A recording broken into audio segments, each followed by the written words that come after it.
Okay, Assalamualaikum. Sebuah puisi yang ambil daripada FB, kena salin atas kertas. Lilin Malam, karya Akmal Arshad. Aku kalau baca memang kecundang, jadi aku lagukan dan aku pilih puisi yang sesuai dengan jiwa aku. Tentang lilin, semua orang tahu lilin.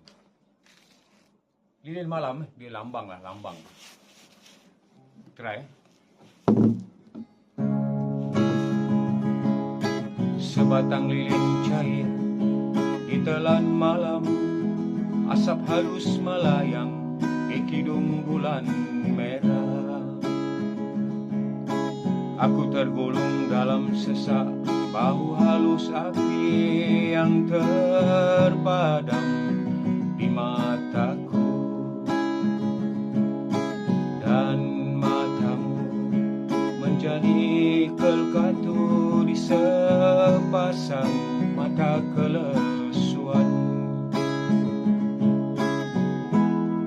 Ku cabut lilin rapuh yang tergantung pada serpihan keyakinan, menggigil terkatup bibir di penjuru kebinasaan. Segenap malam aku mencari cahaya bulan kuning yang beradu di tangan langit. Okay, itu je lah, kita buat lagu lah, kita share lah ke AB. Dah ratus-ratus lah, aku rasa dah 500 lebih lah puisi aku kan. Aku buat je kerja aku, tak harapkan pengiktirafan kan, sebab ni sekadar hobi kan, dan juga mengisi dunia seni aku, serta menyokonglah penulis-penulis puisi ni kan.